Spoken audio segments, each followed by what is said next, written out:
What's going on, everybody? Welcome to Podcast 129, Episode 2. I am Hunter Waldrop. That is Jake Stinchcomb. How we doing today, buddy? Good. How you doing, man? Ready to get going? Yeah, ready to talk some ACC football here today for you. Let's do it. We got another episode of our conference previews here today. We are going to just hop right on into it. We're not going to go into as much depth for every single team like we did for the SEC just for time purposes, but we are going to cover the heavy hitters and some other wild card type teams that need to be talked about. Now, the ACC definitely not one of the powerhouse conferences as far as top tier SEC Big Ten, but they are still considered a Power Four. They don't have the same type of talent year in and year out and consistency with as many teams compared to those other two. But nonetheless, we are going to hop into it. We're going to give you a champion, give you a championship game, player of the year, all that good stuff. But Jake, I believe it's trivia time. It is trivia time. I'm excited for this one. This might not be called trivia, but first of all, the other night I got caught off guard because I didn't have a name ready for it. And after a few days, I asked one of my friends, I said, "Hey, I need some help naming this. All right, let me know what you think. 1st and 10. First thing we do, most of the time it's going to be 10 questions. 1st and 10. That's the segment name. You like it? Yeah, that's nice, man. That's awesome. Yeah.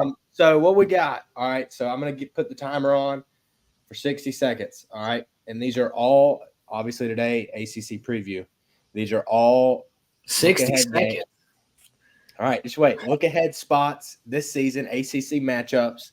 All right, the spreads are already out for these games. So it's going to be rapid fire. I'm going to say Hunter, Georgia, Florida. Give me the spread. Move forward. You got 60 seconds. 60 seconds should be good. I think you should be able to knock all these out. It's just a guessing game, really. It's just a guessing game, really. We'll see how – it's 1st and 10, man. It's 1st and 10.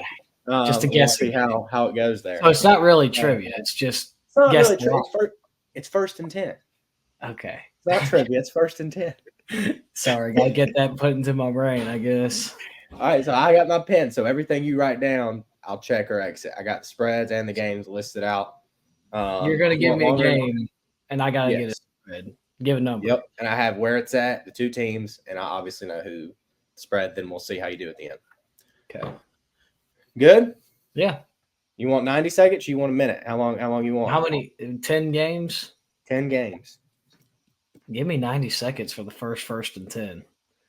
I need – once I get built in. We should have timed the other night. We should have went back and looked how long it took the other night for you to get I'll the go SEC player of the year. year. I'll go look for sure. 1st and 10. Here we go. You got a minute and a half, and I'm ready when you are. You tell me when. Yeah, I'm good. Let's go. You're pulling up all the spreads right now, aren't you? No, I wish. I don't know what 10 you're going to give me, so it don't really matter. Right. 3, 2, 1. NC State at Clemson. 7.5. All right. Virginia Tech at Miami. Clemson 7.5. Sorry, Miami 6.5. UNC at Duke. UNC at Duke. 13.5. Who? UNC. All right. Miami at Louisville. Miami -2.5.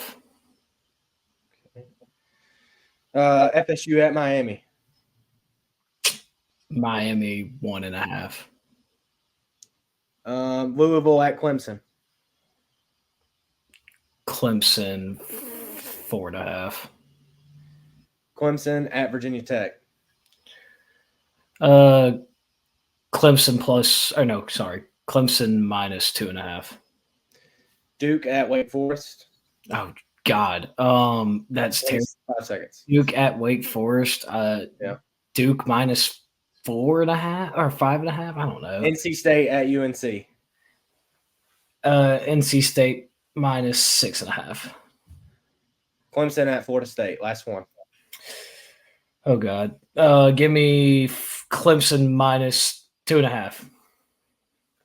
Done. Perfect. 2 seconds to spare. How do you think you did? Well, I don't think I got any of them on the dot, but I think I'm pretty close to some of these. There's probably some I'm pretty close on, some I'm way off on. NC State at Clemson. You said 7.5. That's 7. That was a good start. So 1/2 a point off. Virginia Tech at Miami. You said 6.5. The spread is Miami 7.5. So that was another close one. 1 point off. UNC at Duke. You said UNC minus 13.5. It is actually UNC minus 2.5. So a little bit further off on that one. Miami at Louisville. I think you said Miami minus 2.5. I know it was 2.5, but spreads Louisville's favored in that game by 1.5. I was shocked by that one. FSU at Miami. You got that one right. You had Miami on the spread, hit it right on spot, 1.5. Louisville at Clemson. I think you said Clemson 4.5. It's Clemson 8.5. So they're going to give Clemson that many more points over Miami, or over Louisville, and then Miami. They're not even favored. They're not even favored. Yeah. Clemson does get Louisville at home, and Miami's on the road. I thought you said they were both at Louisville. No. Where we at? Clemson at Virginia Tech. You said Clemson minus 2.5. It's Clemson minus 4.5. Duke at Wake Forest. You said Duke minus 5.5. It's Duke minus 2. And then NC State at UNC. I don't remember what you said on this one.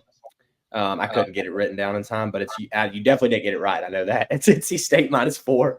And then the last one, minus 10 or something, or 7.5 or something. I don't know. And then the last one is Clemson at FSU. It was FSU minus 3.5. Okay. So, FSU. Yeah. FSU minus 3. Yeah, FSU's favored by 3.5 points. At Florida State. Yeah. That one's kind of surprising to me too. Yeah, the books love Florida State this year. I did better than I thought I was going to do, honestly. You did, especially at the first two. You were right on them, and then you got the FSU at Miami. You hit it right on the head. So that was pretty good. Yeah. Love it. I like that. Good little 1st and 10. That's good, isn't it? That was good. Yeah, I like that. That was good. Awesome. Good deal. 1st and 10. Let us know what you think about 1st and 10. Yeah. My friend also said you could do all for one, and it's like all for WON. It's not 1st and 10. 1st and 10, I love it. Yeah, no, that's good. That's a good way to kind of put us into this next little section here. Yep. It's time to talk some ACC ball, and I'm excited, man. I'm excited. So, we're getting a little fancy today with the PowerPoint. How about that? Love it. All right, Jake. Well, let's talk about – we have the same one, so let's just hop right into it. Our most surprising team heading into 2024 in the ACC, the NC State Wolfpack. I'll let you start us off here. Yeah, so I actually am very high on this team. Their schedule is pretty favorable, especially after the first 4 weeks of the season. Dave Doran, I have him as my coach of the year. I don't know if we have a slide for that, but I have him as the coach of the year. I read that they have only had one 10-win season in program history, and this is the year that they get it, the first one under Dave Doran at least. You obviously have Grayson McCall coming in. I think he's going to be one of the top quarterbacks in the ACC. Last year, something interesting I saw, their 2 leading rushers were Brennan Armstrong, the quarterback. I don't know where he transferred to, or he graduated. I don't know what the deal is with him.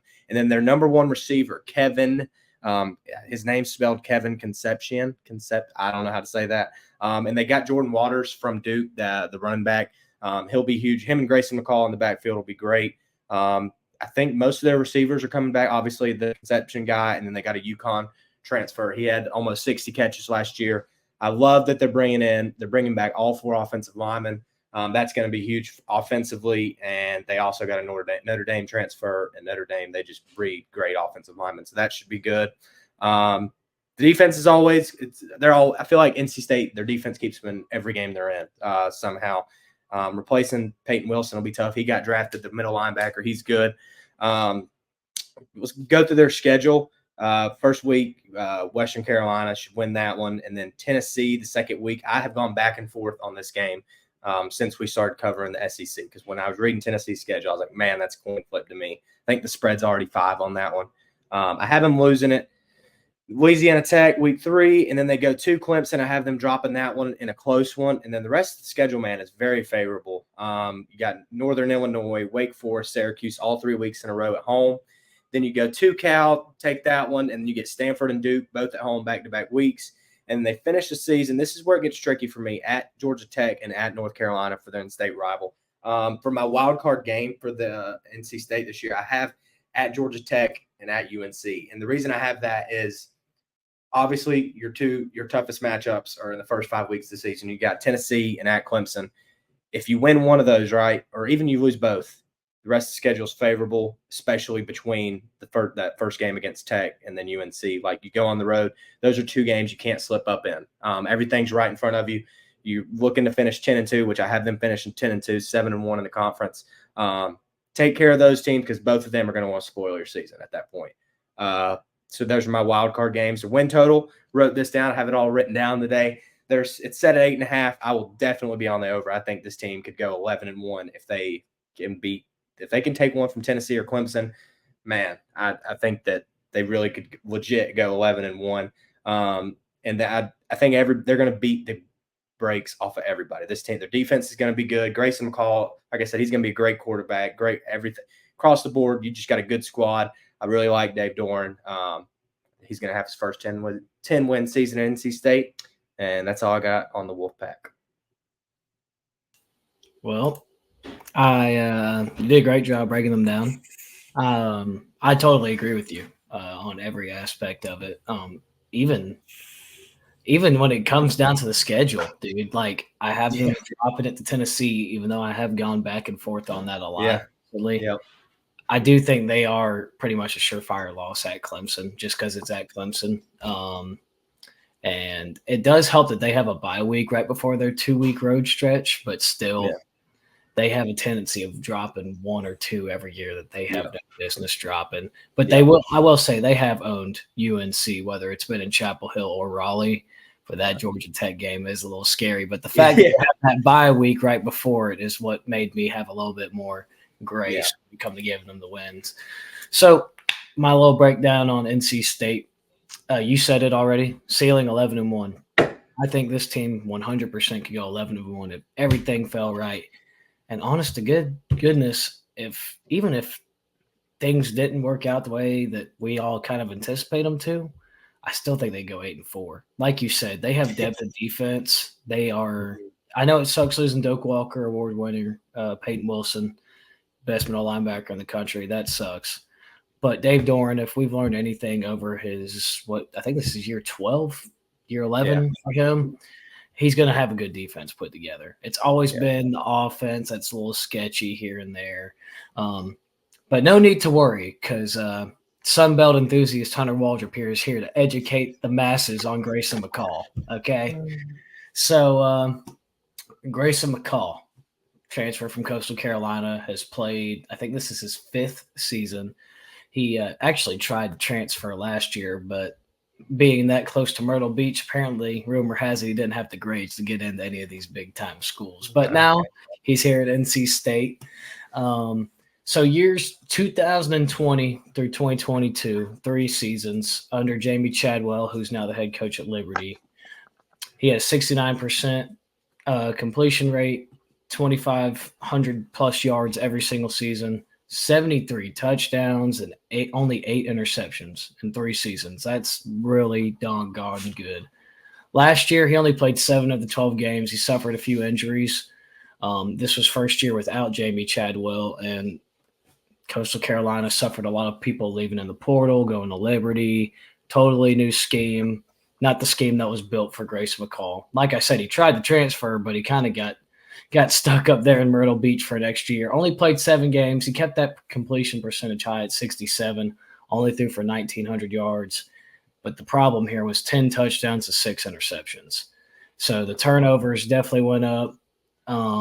Like I said, only played 7 games, but still, I'm not holding it against him. Obviously, he was banged up, didn't play the full season, was trying to probably get used to a brand new system, whatever. I've seen a 3-year sample size that is good enough for me to be convinced that he is going to do good in a better system here at NC State with better talent set around him. Other big additions that they got: running back. Name of the podcast right here. Hollywood Smothers out of Oklahoma. Hollywood Smothers. Hollywood Smothers. He was a 3-star. He came from Oklahoma. I don't care. I don't even know anything about the guy, but he has a sick name, so he's going to be good probably. 4-star wide receiver. He's going to be a true sophomore or redshirt freshman this year. Noah Rogers out of Ohio State. Didn't see the field a lot, as everybody knows. It is hard to see the field as a true freshman at wide receiver for Ohio State. And he is now at NC State. So I think he's going to be somebody that has an immediate impact. Also, 4-star safety Jihad Carter out of Ohio State. I'm pretty sure Caleb Downs told him to hit the portal. So I will say they had the number 8 portal class, according to On3, 15 total transfers. If you're recruiting in the top 10 in the portal these days, so you're doing a pretty dang good job.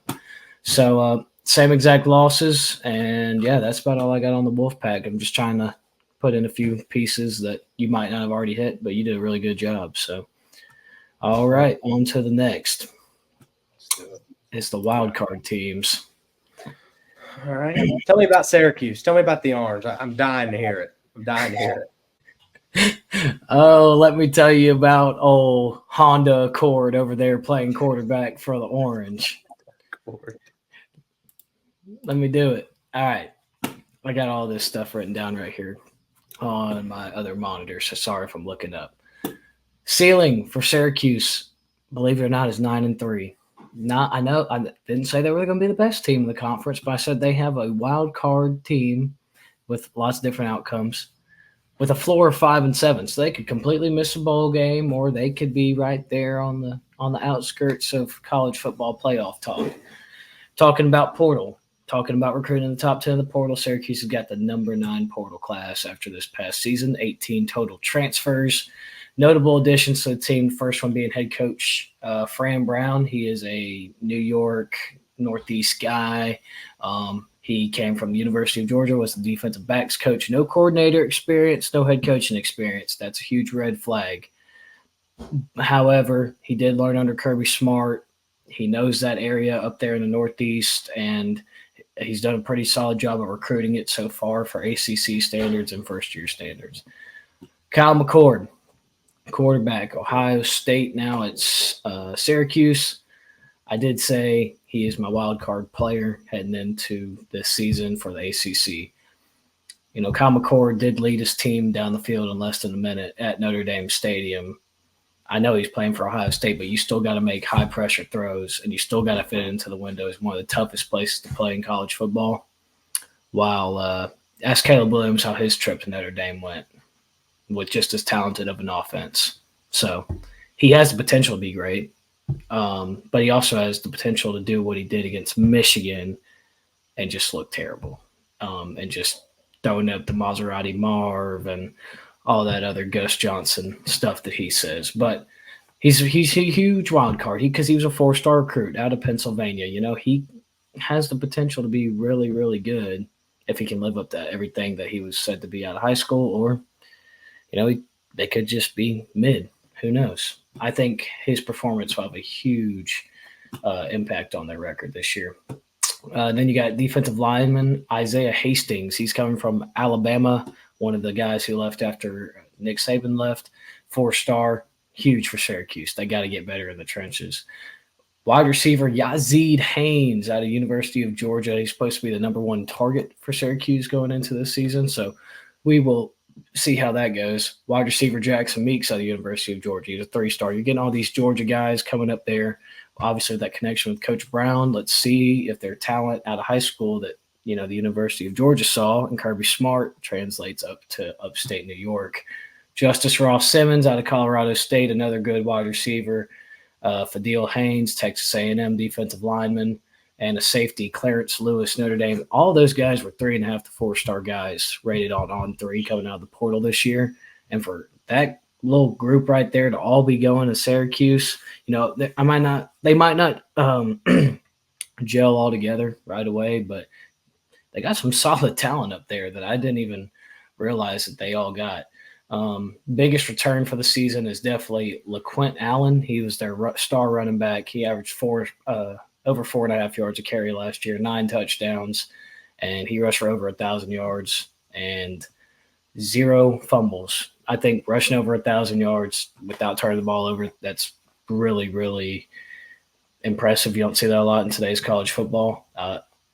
Very random, but Syracuse's spring game was on at the bar the other day. Very random, and he actually looked really good. That this is what made me choose them as my wild card team. I say the biggest questions are the offensive line and the secondary, and my official prediction for them is to go 8-4. Let me pull up their schedule. They got Ohio week 1. I think they get it done. I think they're still it's gonna take some time for them to really get this thing going. I think they'll drop it to Georgia Tech in game 2. Then you get a bye week, a much needed one. You get 2 straight home games, Stanford and Holy Cross. I think you'll take care of business both of those. You got to go on the road to UNLV, which could be a sneaky loss if you guys suck. UNLV is a good Mountain West team, but I do have you winning. Then you got to hit the road to go to Raleigh and play NC State. You're dropping that game. Then you have a bye week. Out of the bye week, you play at Pittsburgh, flip a coin. I don't know. I do have you dropping it for the sake of this. Virginia Tech, you know, I got you winning this game. I don't. It's because it's at home. I'm not exactly sure why. I just, like I said, wild card team at Boston College win. Then you got to travel from upstate New York to Berkeley, California, and you're going to lose to Jay Knott and the Golden Bears. You finish off with UConn, and then there's nothing like Mario Cristobal being an incompetent coach and blowing his college football playoff chances up in upstate New York to Syracuse. So, Jake, tell me about your Virginia Tech Hokies.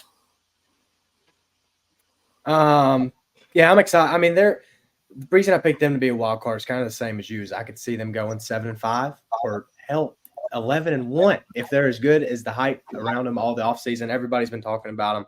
I mean, I think a lot of it is just experience. And obviously, Kyron Jones, he's that guy up there. We'll go through their schedule first, and then I'll kind of dive into what I have on them. So week 1, you really don't have to get up till week 4. You got at Vandy, Marshall, and at Old Dominion. Take all 3 of those, and then my wild card game for Virginia Tech is Rutgers at home. The reason I did this is, first of all, you don't have to get up for the first 3 weeks. Like I said, if you can take care of business at home against a team that's going to ground and pound on you and always have a good defense, then there's going to be it's going to be eye-opening, because then you're 4-0 and you're going to Miami. There's a lot of hype around them. I know we'll get to them later on.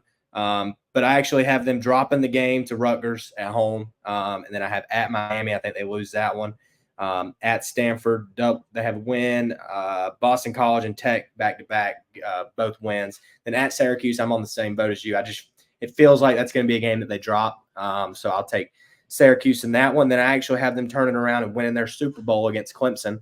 Clemson comes to town. I think that game's going to be awesome. It should be a night game. And that I think that's just their Super Bowl. Then at Duke versus Virginia to finish out the season. I got them taking both of those. Defensively, the bringing back, they only brought in like 7 transfers total. And 5 of those are on the defensive side of the ball within the front 7. I think the other 2, I think it's a quarterback and a offensive lineman. So they're bringing in all their linebackers are coming back. They got 2 linebackers that I don't think will start. They're coming from Miami and Middle Tennessee State. And then they're bringing in three interior D linemen, all from Oklahoma, Duke, and Bama. And I think a lot of this is, like I said, you're playing a lot of teams. The ACC. You're not playing any crazy quarterbacks. I think your best quarterback that you're playing is Cam Ward, Kate Klubnik. That's it, in my opinion, at least. And a stat that I found about them defensively under Brent Pry is the Hokies are 1-11 in his tenure when allowing over 140 yards rushing. And that's why I think the big transfers coming in the front 7 and then bringing everybody back is going to be huge for them. And then obviously on the offensive side of the ball, I didn't really dive into much of their offense. I know that they're bringing back a good bit of their receivers. If this Kyron Jones guy, if he can just elevate his passing game a little bit and prove that it's not just his legs, they're going to be really dangerous. I'm excited to watch, especially him, man. He's going to put up big numbers. So yeah, that's what I got on the Hokies.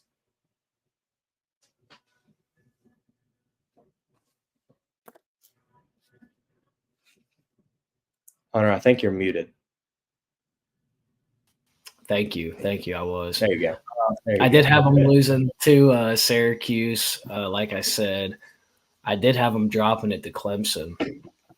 And then I got a sneaky spot where you got to go on. All right, like you said, you don't really have to get up till about week 4 to play Rutgers. And then you really got to get up for week 5 to play Miami. And after those 2 games, you got to travel all the way across the country to play in Palo Alto against my Stanford Cardinals. Shout out Ashton Daniels, my brother. They're dropping it to Stanford. Stanford's getting one, brother. They're getting one that they ain't supposed to get. Give me Troy Taylor or the boys out west beating the Hokies. But Virginia Tech could go 10-2, 11-1 if Kyron Jones hitting, throwing darts and running in the end zone and all that good stuff. I'm not worried about Brent Pry's defense at all, though. Not at all. They actually have a pretty favorable schedule. They do get Miami and Clemson, but besides that, I mean, it just sucks that back-to-back really road spot. That back-to-back road spot at Miami, at Stanford. So we'll see. We'll see. Definitely a wild card team to be on the lookout for, though. Let me figure out how to do this. There we go. All right. I don't even remember what's next, so let's see. Oh, disappointing. Florida State. Talk to me about them. They're not the only disappointing team with a chop this year. Let me just say. Huh. You know what I mean? Ain't that the truth? I mean, everybody's out for the year. It's crazy. Yeah, I know. Am I going or you? Oh, it's me. All right, perfect. Let's do it. Yeah, my biggest thing I wrote down for Florida State this year is after last year's drama with them not getting in the playoff, Jordan Travis going down, is their mentality coming out of the gate. Like, is it going to be, we want everybody to feel bad for us, we're going to play down? I mean, you know what I mean? Like, it's just, I think that's a very high school thing to say, that these kids aren't going to show up ready to play. But I think it's a real thing that they could show up just down and out. They're still pissed off. And obviously you got DJ coming in. I'm not a big believer in him. I think he's a way bigger. I think he's just a huge downgrade from Jordan Travis as a quarterback. But they got a lot of pieces in the portal. I think it's going to be really hard to replace Keon Coleman and Johnny Wilson. That's especially right away with a new quarterback. I mean, that's going to be tough. Excited to see Marvin Jones Jr. From Georgia. He should have a breakout year in the ACC. I think he'll dominate. If you go through their schedule, you got Georgia Tech week 1, Boston College. You get the first 4 weeks you're at home. You got Georgia Tech, Boston College, Memphis, and Cal all at home. Should take those. Well, you don't have to take it home. My bad. They're playing in Dublin on Saturday. We'll get into that in a little bit. But yeah, then those 3 home games. My wild card game for them is at SMU. SMU is going to be up for this game. I think they probably already have it marked on their schedule. Florida State coming to town, big team in the media, and all the hype around SMU. I think this is a huge game for them. And this is DJ's first road test. And a lot of pieces on this team, it's their first big road test in the SEC. So I think that's where we'll see a lot about this team. And then the next week, you got to get back up, and you got Clemson at home. And I think they lose that one. I do have them winning the SMU game on the road. Clemson loss, and then you go to Duke. I have them winning that, but that's another game I could see them slip up and lose. At Miami, I have them losing it. And then you got UNC at home. I have them winning that one. Then they go to Notre Dame, which I have them dropping that one. You finish the season with Charleston Southern and Florida. I have them beating Charleston Southern. And then Florida, that's another game where Florida's going to be so banged up. There's no telling what state Florida's going to be in at that point in the season. Have them winning that one. So have them going 9-3, 6-2 in the conference, which is, I mean, I just think it's going to be disappointing to their fan base and a lot of people just in college football. Florida State last year, supposed to be back, winning the ACC, going undefeated, missing the playoff, but then obviously the embarrassing moment playing Georgia. So I just think they're going to be in a lot of close. I don't think there's going to be a lot of blowouts like the at Duke game. I don't think they go in there and win by 30 points. Same with even UNC at home. The Florida game, it's a rivalry game. I think that's a tough one. And even though I haven't beaten SMU, that's another game that I think is going to be close. So I could see them going 7-5 or surprise all of us and go 10-2, 11-1. I definitely think that 12-0 is not even in a range of possibilities. So that's all I have for my most disappointing team. Good stuff, brother. Good stuff. So I also chose the Knowles, and I'll expand on why I chose disappointing. I chose disappointing because I feel like it is a disappointment if Florida State does not either A, make the ACC championship, or B, host a home playoff game as a two-loss team. I think that is the expectation now in Tallahassee. And I think losing Keon Coleman, Johnny Wilson, your two best receivers, that's bigger than losing Jordan Travis itself. If DJU had even one of those two guys, Florida State would be in my ACC championship. Spoiler alert, they're not. Um, Also, you're bringing in Roydell Williams. Can he fill Trey Benson's shoes? Because Trey Benson was a dang good running back. And when they did lose Jordan Travis, he carried the reins of that team. And Roydell Williams was a good back at Alabama. We'll see how good he is at Florida State. But also, they brought in 8 transfers out of the SEC. Number 4 total portal class on 3. You got obviously got DJ, Roydell Williams, Marvin Jones Jr., who's going to be a stud, like Jake said. Linebacker Cam Riley out of Auburn, linebacker Sean Murphy out of Alabama, Malik Benson, wide receiver out of Alabama. He's going to start this year. Wide receiver Jalen Brown, true sophomore out of LSU. He's going to start. And then they added Terrence Ferguson and Richie Leonard, one from Alabama, one from Florida, to buff up the offensive line, which will all be good for them. But I don't really care because you don't have Jordan Travis, who went 4-year starter or 3-year starter, whatever it was, progressed every year, was the leader of that team. You're now bringing in DJU, and we know you know what you're getting out of DJU. He's not going to be terrible. He's not going to throw 20 picks, but he's also not going to elevate you to that next level. He's going to keep you right there above average. He's not necessarily like a game-changing quarterback. Going through their schedule, I have them going 9-3. They play Tech in Ireland. They get Boston College, which was for some reason a weird close game last year. Excuse me. Then they get a bye week right there, which would be week 3 because they play week 0. Then they get Memphis, Mike Norvell's old team that he used to be the head coach at before he came to Florida State. Not going to be an easy win. Just going to go ahead and tell you right now, Memphis is one of the best group of 5 teams. I think they have the second best odds out of any group of 5 team to make the college football playoff.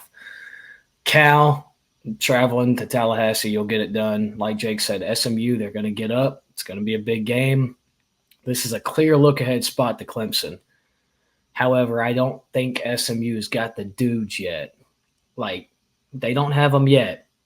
But watch out, SMU's coming, and they're going to make a name for themselves in the ACC, whether it starts this year or next year. I did give you the win, but you're not beating Clemson. Bye week, you go on the road to Duke. You get the win over Malik Murphy and the boys, but you have back-to-back road stretch right there at Miami. You're not winning both of those road games. I'm going to give you the loss. Then you go back home, play North Carolina. I think you're going to get the win. You got to go to South Bend and play Notre Dame. You're losing that one. And then you finish off the year with Charleston Southern and then a banged-up Florida team. You get 2 wins there. So 6-2 in conference, 9-3, which is not a bad season at all. Just disappointing considering the expectations in Tallahassee. And bring him back. There he is. I like it. Good coverage of him. Thank you. Appreciate it. Next one is Player of the Year. Player of the Year. Let's do it. So I got, obviously, you see it right there, Cam Ward. He was probably the best quarterback in the portal last year. And I mean, it really just the season rests on him. They have so many guys. I'm not going to get into it as far as who they have. Hunter is our coverage transfer portal and recruiting guy, so I'll let him cover Miami and who they're getting. But I just think, and you have Damian Martinez coming. They just have dudes all over the field, which is going to be awesome. And something I went back and looked at last year, they were 7-6, and 3 of their conference. They were 3-5 in the conference. Three of their losses, they had 4 turnovers versus North Carolina, 4 turnovers versus North Carolina State, and 3 versus Georgia Tech. All of those were losses. If you can cut out the turnovers last year, they're a 10-2 football team, and they're probably even more hyped than they were last year. And I think it's going to come down to Cam Ward in the quarterback play. Dude, you have all the pieces. Just be a quarterback. He's a veteran. He's been in like games. He's got the experience. Make the throws you're supposed to. He's obviously going to get it done with his legs too, and can Cristobal manage in some of these big games. Right. I mean, we're going to find out right away. You're going to Florida week 1. So, and I guess this isn't all what I have for Cam. I mean, I'm kind of covering Miami instead of the player of the year, but yeah, Cam Ward's my player of the year. I think he's gonna put up big numbers through the air and on the ground. And I'll go ahead and cover what I have for Miami just as their schedule goes. I have them going 11-1, 7-1 in the conference. They'll be in the ACC championship game at Florida week 1. That's going to be the tale of all tales. You got to go in and win that game. And I think you got to really take control of that football game and show that, hey, we're here. This is legit. And Florida's going to be up for that game too. They have to. Both coaches know that they have to win this game. Then you have Florida A&M, Ball State back-to-back at home. Nothing to worry about there. Should not be. Then you go to South Florida. I got them winning. And then Virginia Tech at home. I think you get that one, and I think that'll be close. At Cal and at Louisville back-to-back. I think there's a bye in there somewhere. I have them winning both of those, and then you get Florida State at home. I think this is really the game when they beat Florida State, and everybody's like, "Oh my gosh, this is it." And then you get Duke at home, and at this point you're undefeated. And I have them going to Georgia Tech, and I think Georgia Tech's going to ruin that undefeated season. I have them dropping the game at Tech. It feels like a game that they're so excited that they're almost there. You're almost to the big season. Everybody's going to be high on them. They go to Atlanta, drop that.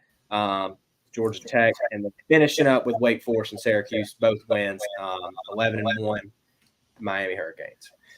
Dude, I was laughing in like the little stage room that they got because I got them losing to Georgia Tech too. If I know, okay, I'll add on to a little Miami preview here real fast, and then I'll go through their schedule like you did. So I used to be a huge Cristobal. I mean, this guy at Oregon made the playoff the first year's round. And you're like, oh, well, he had Marcus Mariota, but, whatever. This job offer to go to Miami in 2022, back to his roots where he played football, where he truly – and I think at the time, really good hires. You need to have somebody that knows about the U, brother. You know what I'm saying? You need to understand about it. Yeah. And then you go – and so – myself, after seeing Tyler Van Dyke play in 2021, and man, Mario's recruiting out of the portal. Good. He's got a good OC in there. I was like, dude, this team's going to make the playoff. There's his first year. And then they went 5-7. Yeah. And I went on the internet and said with my chest that Miami was going to be the ACC champion and the playoff team. And since then, until they make the playoff or win the ACC, I will never give them credit of doing such a thing. So they went 5-7. Last year, they started out really good. I thought they were going to be a solid team. And then all you had to do was take a knee, bro. All you had to do was take a knee against Georgia Tech. And instead, you're too worried about stat patting and playing this cute boy ball back in 2023, and you lose to Georgia Tech, and then it just caused the downhill spiral. You lose to UNC. You lose to NC State. You lose to Louisville, and you lose to FSU. Now, granted, those last 3 losses, those are the top 3 teams in the ACC. That was a tougher schedule. But still, you lost 5 games with a top 10 talent composite on your team. Another thing about Miami, you're in Miami. And the only good thing about playing at Hard Rock Stadium when you're the Hurricanes is that you don't have to worry about another team's environment because nobody shows up. So – which is BS. Yeah. But I will say their biggest win last year, where I was like, oh, gosh, like he's getting there. Cristobal's getting there. They did beat Clemson 27-20 in OT, so that was a pretty big program win for them. So I need to see them take the next step before I truly believe they will make the playoff. Like I've seen people saying 12-0, 11-1, 10-2, which is all true possibilities. Like I have them go 9-3. And I really had to search for an extra loss on there just so I didn't have a playoff. Additions, Cam Ward, Wazoo, He was going to be a upper half quarterback in the NFL draft, probably a second or third round talent. Well, I would say he's getting one more year at college. He is really good. He started as a true freshman at Washington State. He's played 3-4 seasons there. He is a good guy for Miami to go out and get. But the sleeper guy is my boy, running back Damian Martinez from Oregon State. This guy carried DJU last year, and the Beavs, I mean, they were in a one-possession game with the defending national runner-ups in Washington and up at Oregon State. Damian Martinez, really good running back to have. They get one of the top edge rushers out of Louisville, Tyler Barron from the portal. You also get 4-star safety. I'm not even going to try and say his first name, but his last name's Powell, and he came from Washington. He played a lot of key snaps for them last year. You also get another name I'm not going to pronounce. Sorry, I don't name these kids. It's just my job to mispronounce them. Jaden Waydon or something like that from Washington, another 4-star guy on 3, so I'm going to give them their credit there. I do have them going 9-3, though. Like I said in the SEC preview, Cristobal is coaching for his job in this season just as much as Billy Napier is in week 1 at Florida. Like, they got to win that game. Yeah. They're only a 1-point favorite. Yeah. I am giving Miami a slight edge, but I'm not confident in it. Then you get 2 little gimme games, Florida A&M and Ball State. And then you got to go on the road to USF. USF with the top 5 G5 odds to make the playoff. They'll make me go Liam Blutman on everybody here about Byron Brown, brother. That guy is going to be a stud quarterback. He's really, really good. Their coach is good. Learned under Josh Heupel. Not an easy test, not an easy group of 5 team to beat, even though I do think you get it done. You get to go on the road to Virginia Tech. Hang on, Jake. I'll go full screen here. You're at home against Virginia Tech. And like I said, the only good thing about playing in Miami is that you don't got to play in Virginia Tech. So but I do still have you losing that game. You go on the road at Cal. That's not an easy travel spot, but I did give you the win. I think you just got the dudes. Thank goodness you got this bye week in between Cal and Louisville, or else you'd be dropping that Louisville game 100%. And now, especially that I know that Louisville's favored over you, I don't feel as confident about that one. You get Florida State and Duke at home. I think you take care of business in both of those. Then you hit the road to Georgia Tech, and you lose the one game you're not supposed to. So Brent Key, buzz, sting, Yellow Jackets over Miami. Bye week, then you get Wake Forest, and then at Syracuse. And there's nothing like losing your playoff bid on the road to something called Syracuse and the Orange. Kyle McCord ruined your playoff hopes, and you go 9-3. And hang on. There it is. Love it. Oh, gosh, I didn't even talk about my player of the year. I guess I need to do that. So I totally forgot that's what it was. So my player of the year is Barrett Carter. Shout out North Gwinnett High School, Gwinnett County, Georgia. That is where he attended school. He was a top prospect out of the state of Georgia back in 2021, I believe it was. And I am a Dabo Swinney believer this year. I'm a Clemson buyer. I'll go ahead and give you my Clemson preview after I break down Barrett Carter. 6'1", 230. He's played in 23 games past 2 seasons. Let's see, 23 games, yeah. He's averaging about 57 that might be the past 2 seasons. 57.5 tackles total between assists and total tackles. 6.5 tackles for losses, 2 picks, and 4 sacks in his time as a starter the past 2 years. This is his breakout season, man. It's going to be his 3rd year as a starter. He was highly touted. I wanted to go a little bit different. I didn't want to get Cam Ward, obviously a great option. I think he probably is the best quarterback in the ACC right now. But I want to do something a little different. I think Clemson's defense is going to be more meaningful than their offense. And shocker, if I got Barrett Carter as my player of the year, I'm going to be a little bit higher on Clemson.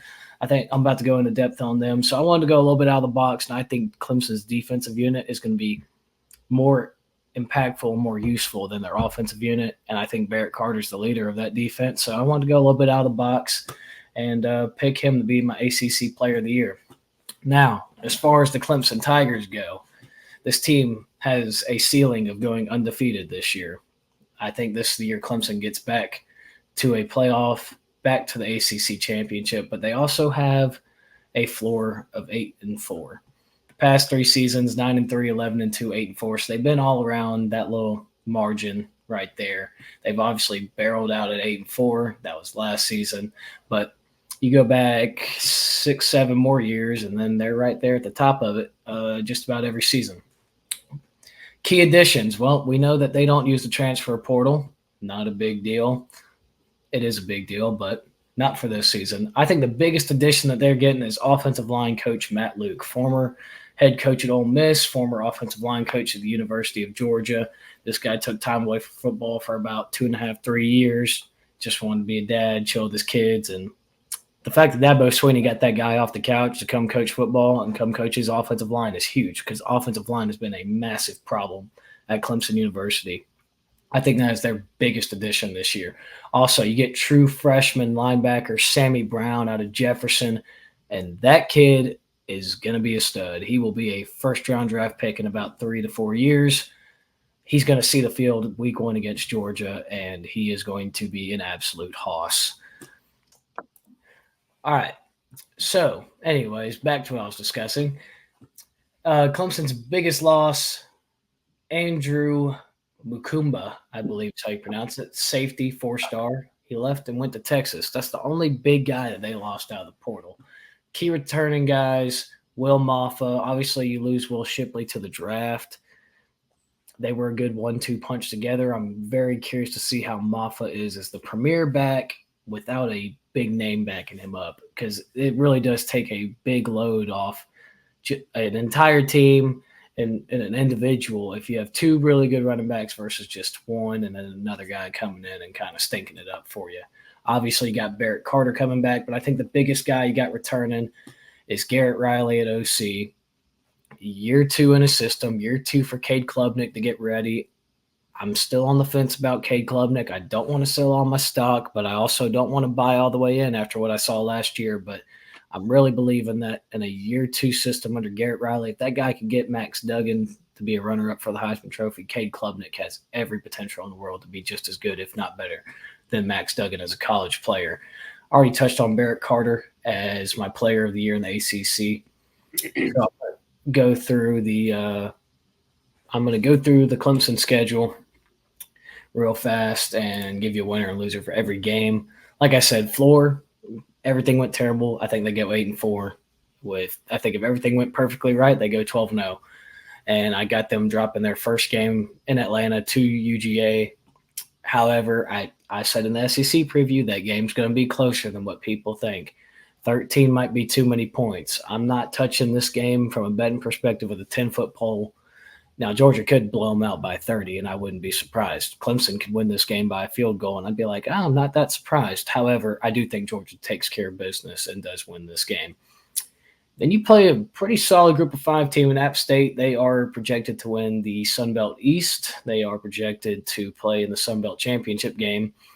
One of the better teams in the Sun Belt. They like to cause some chaos, beating Texas A&M 2 years ago, and obviously the infamous win over Michigan back in the day. I think it was 2007.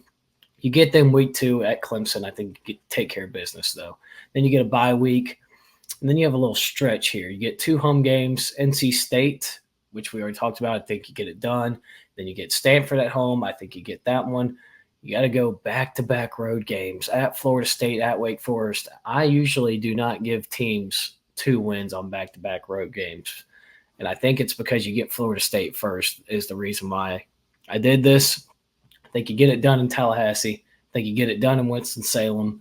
And then I think you take care of the worst team in the ACC and the Virginia Cavaliers.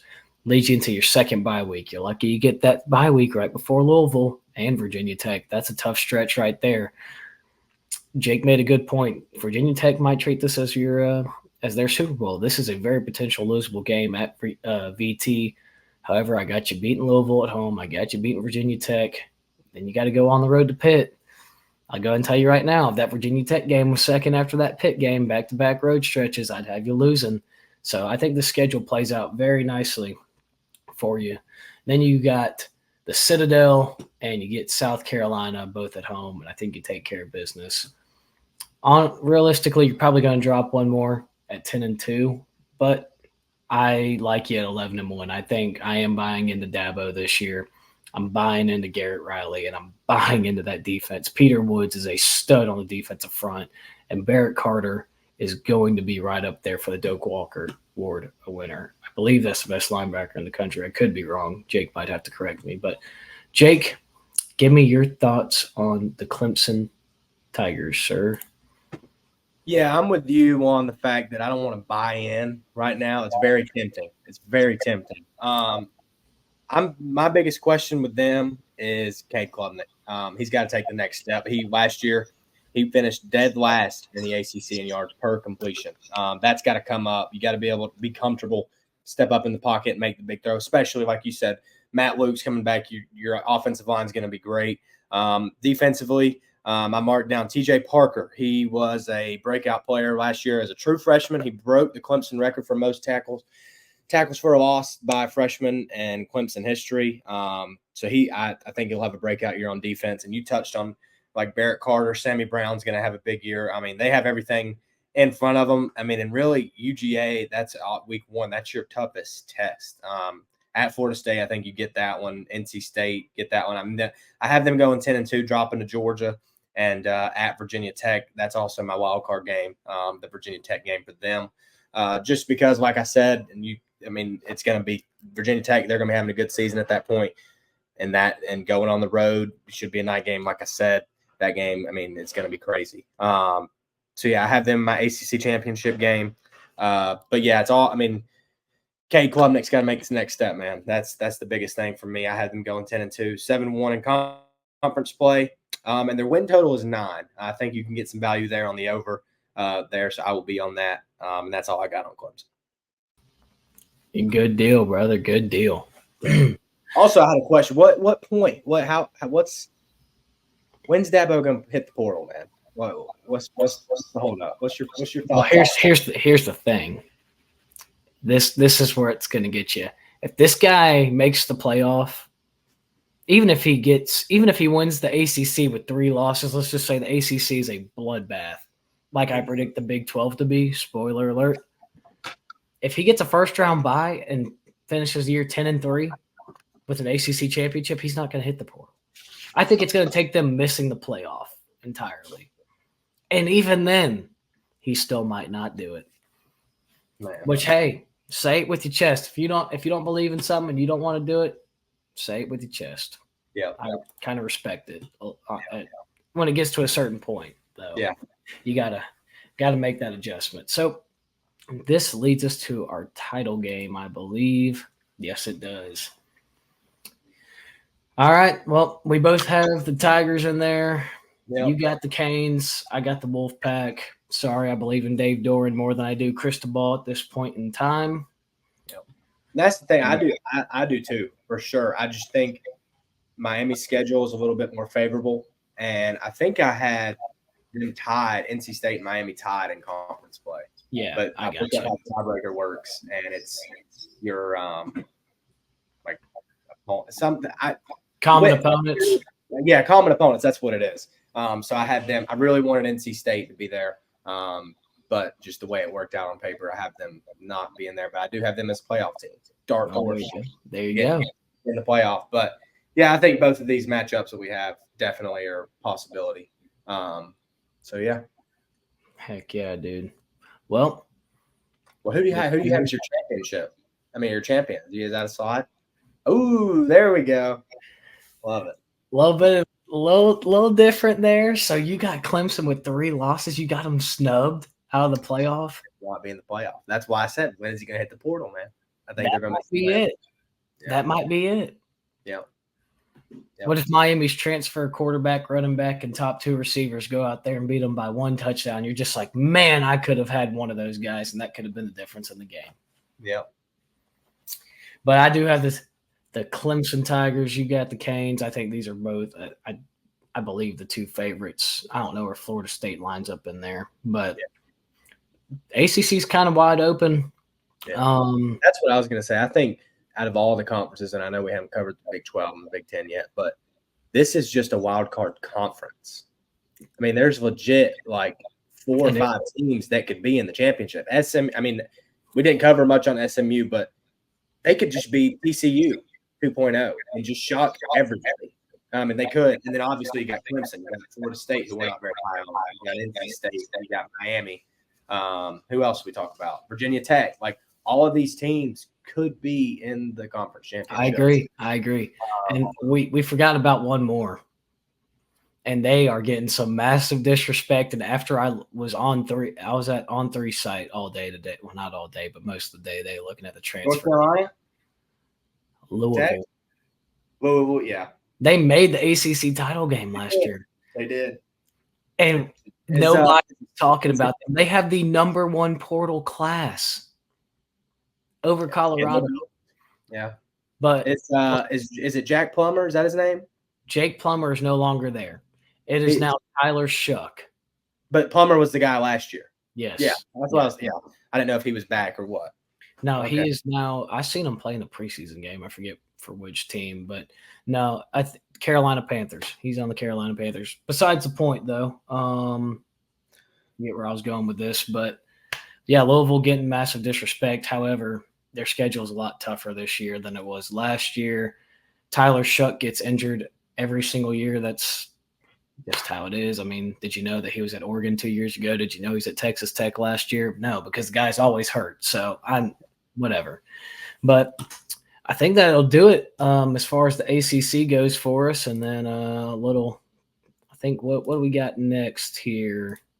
Oh, week 0 preview. Let's do it. Man. Pull that up right there. So we got Florida State versus Georgia Tech up in Ireland. The Noles opened as a 13.5-point favorite, and now the line is all the way down to 10.5. Jake, who you taking and why? I'm taking Georgia Tech. I got them at 10.5. I think by kickoff it might go back up a little bit. I think now that people are like the casual sports bettors are going to get on there and say, "Oh my gosh, Tech's only at 10.5 point." That's crazy. Everybody's going to be back on Florida State, so I think it might go up a little bit more. I'll take Tech. Anything can happen in Dublin. They're just going to be up, and it's going to be DJ's first snaps with Florida State out of the country. I think I'm also on the under in this one, just because I think both offenses are going to struggle to score, especially early on.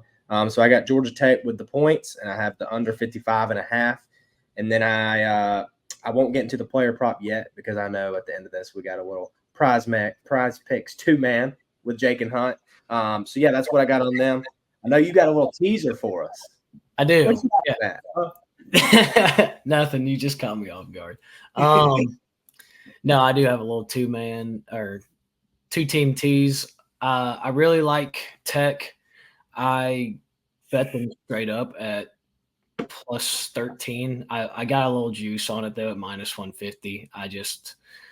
It was at 11 and I was like, I feel more comfortable at 13. I'll lay $5 extra on that, whatever. I do think Haynes King is going to keep it tight. I'm very interested to see the skill gap between Haynes King and DJU because it might not be that much if I'm being honest. I don't think it is. And however, the trenches I think is where Florida State is going to manhandle Tech. I also don't think, like I said, I don't think DJU is going to have to throw it that much. I think this is going to be a ground and pound. I'm on you with the under 55. However, I felt more comfortable putting this in a 2-team tease. So I got Georgia Tech plus 17 and the under at 63, I believe it is. 63, 62.5. I think that's pretty surefire right there. I don't see either team just coming out being explosive, but I do think Tech will keep it within 17 points. I mean, I believe that those odds are at minus 120. But yeah, that I do pick Florida State to win the game, though. I know we're talking about betting perspective. I'm on Tech plus the points, but I am taking Florida State to win the game. Yeah, Florida State to win for sure. And then we got SMU heading to Nevada. And I'll go ahead and tell you right now, as a Georgia Southern fan, we play Nevada this year. So, I had to scout the boys out there on the Vegas side of the country. They're not in Vegas. I forget where they're at, but they're somewhere. Reno, maybe? I don't know. Somewhere out there. somewhere. Nevada sucks. There's just no other way to put it. They suck. And SMU's covering this number right here. However, I felt a little bit more comfortable betting the first half. So I have 2 or 3, I guess, official plays. Georgia Tech plus 13 against Florida State. The teaser, and then I got SMU minus 14, that minus 115 in the first half. I think they could be up by 35, 28 points at the end of this half. I don't see much out of Nevada. I think SMU knows they got to get going. They got to let their name be known. If they're now in a power conference, they're not in the group of 5. And Preston Stone is going to let that – he's going to let it fly. Yeah. Keep it PG around these parts. Yeah, I'm on. I think the minus 14 in the first half is a good spot. I don't even look at that, but they could be up like 35-0 at the end of the half. I did have a few notes on SMU, but Preston Stone's bringing back all 7 of the top receivers on the team last year, and they all might score a touchdown on Saturday. It's going to be a bloodbath. I don't think. I mean, Nevada, they're terrible. They're really terrible, and SMU's defense, at least in the group of 5, was always solid. So I think this one will be over very quickly. I got SMU minus 24.5. Now, I did not make a slide for the Prize Picks 2-man, so we'll just release it right now on this slide. You go first. You said yours had to do with Haynes King, but it does. I have Haynes King going over 41.5 rush yards, and a lot of people. You forget about the sack yardage now. That does count. I know, and I really didn't want to touch it, but I think they're not. It's FSU, and you touched on it. They have one of the best secondaries in the nation. They're not going to be able to throw the ball out. He might not touch 200 yards, or like 150 even, in my opinion. I think it's going to be a low-scoring game, and I think Haynes King, it's just going to be all on him. He's going to have to do it with his legs, and I will take Haynes King over 41.5 rushing yards. Nice. So like you said, all 7 of those guys could score a touchdown for SMU. So I didn't know which one to choose. So I just went with the safe option here. And I don't bet especially when it comes to player props, like for a single game, it is very hard, or it has to be very appealing for me to bet an under. Give me Preston Stone. I'm generic right here. Preston Stone, he's slinging that thing. Over 250 passing yards on the day against Nevada. Let's do it.